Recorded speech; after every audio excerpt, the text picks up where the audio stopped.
is.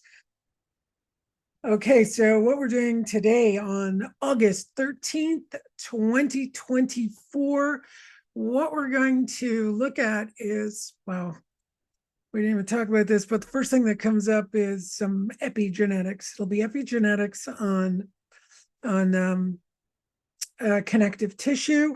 We're going to chromosome 13, and there are probably 15, no, 7 to 15% of the genes and the pairs there that need some dissociation, turning off or turning on of histone or methyl markers. Now, I'm not going to actually do that because your brain is going to have to decide what needs to go on in that particular chromosome. So I think that's why it's 7 to 15%, because some of us could have more, some of us could have less. What the agenda there is in the connective tissue is to release. Let's say we've got something in the connective tissue inside or around the uterus. If we've got something going on in the liver, if we've got something going on in a muscle or on the skin, you can get kind of, growths on in below the skin. Lungs, where your blood could be needing that connection to those particular methyl markers, or disconnection, or it's a dissociation, or maybe we just need to turn something off. That'll be your brain. We're going to really put this into the prefrontal cortex. So we need to use anger for this to get things moving. Now, some people are saying that they've got a lot of movement in their bodies. And this sounds a little bit antithetical, putting more movement in a body that's already active and moving. All right, well, we have to do whatever the body mind says. I think what that'll do is just even out or kind of iron out the areas where it gets stuck. There's a stuckness. So one of the things that came up was that the anger is also helping us move to the next step in our lives, which will be September, going into autumn, or in the southern hemisphere, that's going to be spring, nice growth. And for us, it'll be in the northern hemisphere, it'll be harvest time. Both those seasons are truly very active. It's a great time to start thinking about maybe you want to go on a detox or a fast. That's a great time. But wait till the new season comes in, either fall or spring. We're really not supposed to fast during the summer or the winter. These aren't ideal times for the body to do the releasing. But if you're definitely feeling this activity, it might be time also to help the cell release what it needs to. So we're going to improve hydration. This is improving the charge, the negative electron charge. So we get standing structured water, and I'm using a standing wave to allow the central nervous system to communicate what kind of charge we need in the water to go to all of the connective tissue, organs, endocrines, brain, nervous system. Okay, so I'm already feeling like the cranium here, where there's heat, there's kind of, feels like the cranium is trying to crack open. I think when it comes to security in life and insecurity, or this is what it's saying here, if we are feeling secure, we go and do whatever it is we need to do. If we feel insecure, it's going to hamper us from going to the next step. Now, what this is doing is saying we're going to move through the varying insecurities that no longer serve us. Like, we should be insecure to jump off a cliff or an airplane without a parachute. That should feel insecure, right? But of course, those aren't the only things that could happen to us. Like, getting on here and publicizing this work I do, you have a modicum of insecurity, you have a modicum of of a sense of, is my phraseology appropriate? Will it be understood? Am I respecting all systems of energy? Am I respecting the founder of the particular system that I use, Body Talk system?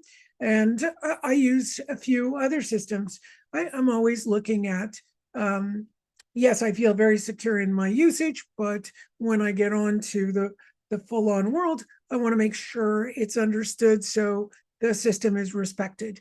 So there is a healthy sense of not just feeling arrogantly secure, right? So that's the one I'm pointing to, is we don't want to feel arrogantly secure.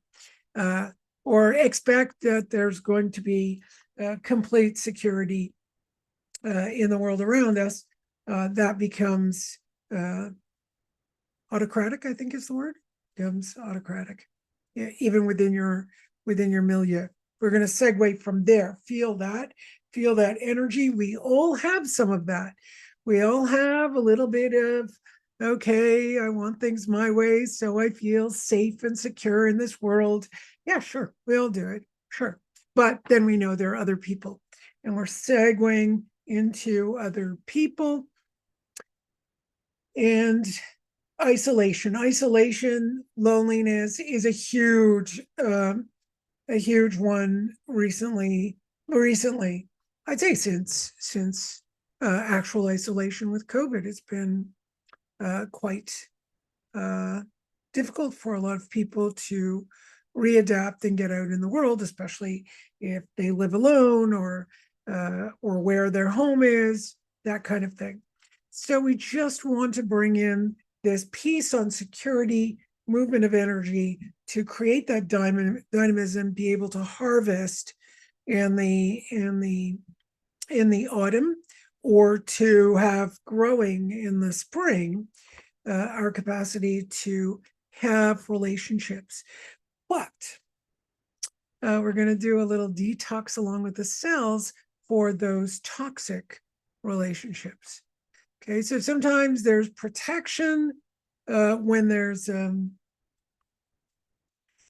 toxic relationship, and there's try again, you keep trying and it never really works out. What we're going to do is just allow, there's no way that you can just be next to someone toxic and not know they're toxic. You have to know. It's important to know, just like it's important to know if you eat something and it's toxic. But you don't want your mind making that decision, because then you don't know if you've assessed the situation based on your own need to be autocratic or find that safety. We do have to discuss things with people. We have to have arguments and figure out where our boundaries are, right? We need to find out where those appropriate spaces are for us to communicate. We can't expect other people to communicate in the same way as you do, right? Each individual, but we can look for those people. And that's the sense of adventure. That's the sense of security. That's what you can harvest in the autumn. And when you look at the Southern Hemisphere, it's something you can have grow. Yeah, some of those things, I don't say that all of those things are accurate. Let your brain change things around. You don't need to take in every little assessment that is psychological there. These are the things that don't feel quite secure to me, because there are too many people listening, right? There's a world listening, and I feel right away, oh, okay, it's not correct for this person, but it might be correct for that person. All you're doing is balancing these things. These are nothing that I've said here is to follow in life. None of it.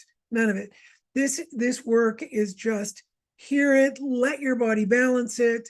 And if it's not interesting to you, or you resist it, maybe it's just not for you, that particular part of this session. So remember that. That's really important to remember.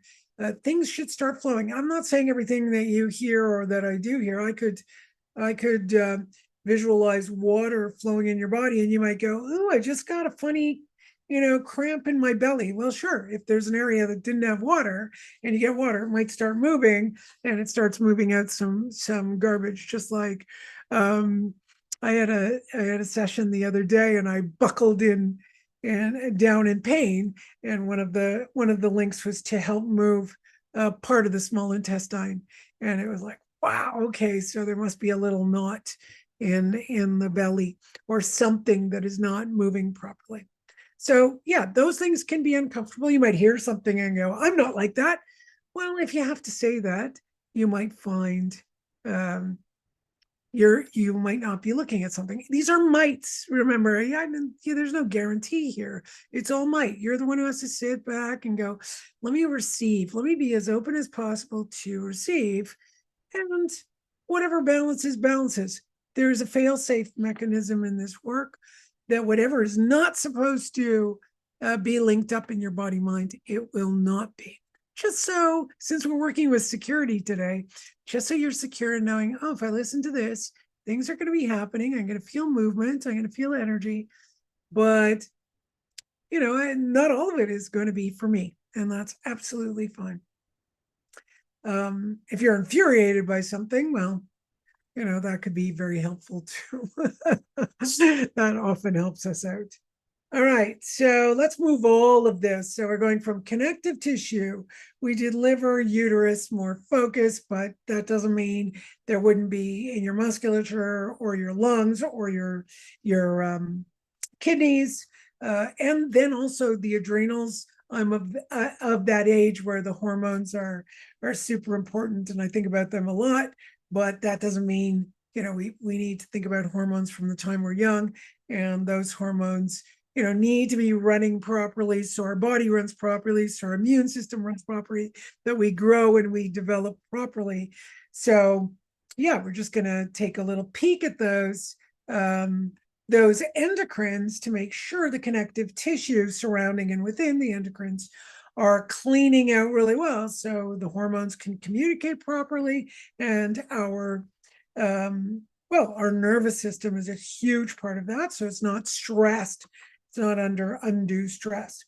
And then we can dump all of that stuff out, whether it's through colon, whether it's through the skin, whether there's emotional content we can bring through the lungs, or if it's psychological content that is pathological, we can dump that through the heart, called the individuation process.